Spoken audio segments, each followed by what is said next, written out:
What happens when one of hip-hop's most shocking murder cases takes an unexpected turn? After nearly 4 years of investigation and legal proceedings, the man accused of orchestrating the murder of rapper Young Dolph has been found not guilty on all charges. Welcome to our channel, where we break down complex legal cases. Today, we're diving deep into the stunning acquittal of Hernandez Govan, a verdict that has left many questioning the justice system and the evidence behind this high-profile case. Let's break down 3 critical aspects of this case. First, the verdict itself. On August 21, 2025, after just 3 hours of deliberation, a Memphis jury acquitted Hernandez Govan of first-degree murder and conspiracy to commit first-degree murder.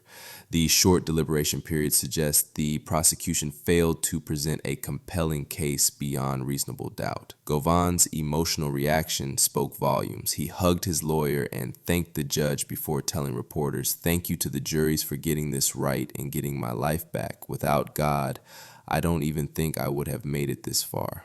Prosecutors say Hernandez Govan was the coordinator, the one who brought together 2 killers, Justin Johnson and Cornelius Smith, when Young Dolph was shot and killed in broad daylight at a Memphis cookie shop.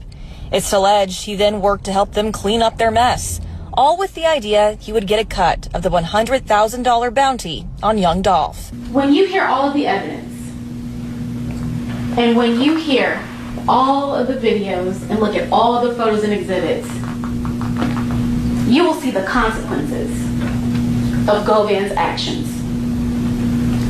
Violence, death, loss. But Govan's attorney told the jury Cornelius Smith, who has been cooperative with prosecutors, isn't a credible source, that he's out to protect himself, painting Govan as the fall guy in this case. People that are labeled as nobodies, I will not tolerate it. He needs to be fought for. He is your peer. You heard your attorney say if you're black and poor in Memphis, this is what happens. Who would be your words of advice?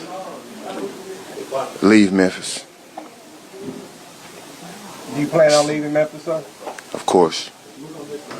Was there any point throughout the week where you're like, you know what, I'm still nervous, prior to the verdict? Was there any point where it's like, I don't know which way it's going to go? I've been nervous for 4 years.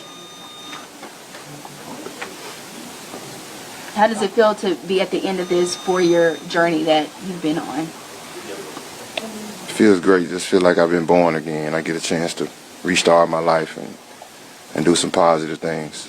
Meanwhile, Shelby County District Attorney Steve Mulroy stated, "We have to respect a jury's decision even if we disagree with it, acknowledging the defeat while maintaining respect for the process." Second, let's examine the prosecution's crumbling case. Their star witness was Cornelius Smith Jr., one of the actual shooters who admitted to the killing. Smith testified that Govan hired him to do the hits and was going to take $10,000 as his cut. He claimed Govan provided the guns and information about Young Dolph's whereabouts. But the evidence had serious problems. The defense highlighted that Smith gave conflicting stories, at one point blaming a fictitious person named Miscellaneous. There was no video evidence from the car wash where Smith allegedly met Govan after the murder.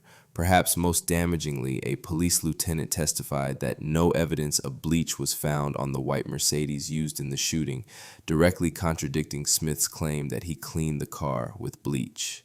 Third, the defense's brilliant strategy. Govan's attorney, Manny Aurora, took the case pro bono and aggressively attacked the investigation's quality.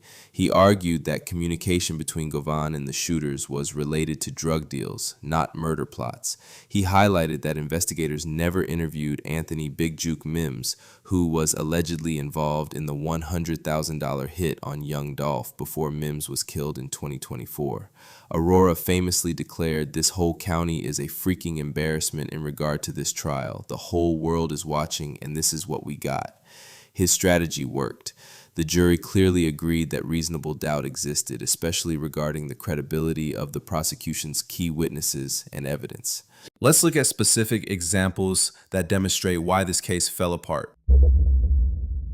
The prosecution presented cell phone records showing communication between Govan and the shooters, but the defense successfully argued this wasn't unusual since Smith frequently bought drugs from Govan. Additionally, the white Mercedes used in the murder was found abandoned across from Govan's home. But the defense noted another person tied to the case lived on the same street, undermining the prosecution's attempt to connect this directly to Govan. Perhaps most importantly, the prosecution's case relied heavily on the testimony of criminals making deals. Smith, who hasn't yet been sentenced, clearly had motivation to cooperate with prosecutors, damaging his credibility with the jury.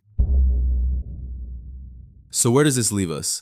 Justin Johnson, the other shooter, is serving a life sentence for the murder. Cornelius Smith awaits his own trial, though prosecutors expect to reach a plea agreement. But the man accused of orchestrating the entire scheme is now free. This case highlights the challenges of prosecuting complex conspiracy cases, especially when relying on testimony from involved criminals. The jury ultimately found too many inconsistencies and insufficient evidence to convict Govan. What do you think? Was justice served, or did a guilty man walk free? Share your thoughts in the comments below. We read every single one. Don't forget to like this video and subscribe for more expert breakdowns of high-profile legal cases. Hit that notification bell so you never miss an update. Thanks for watching.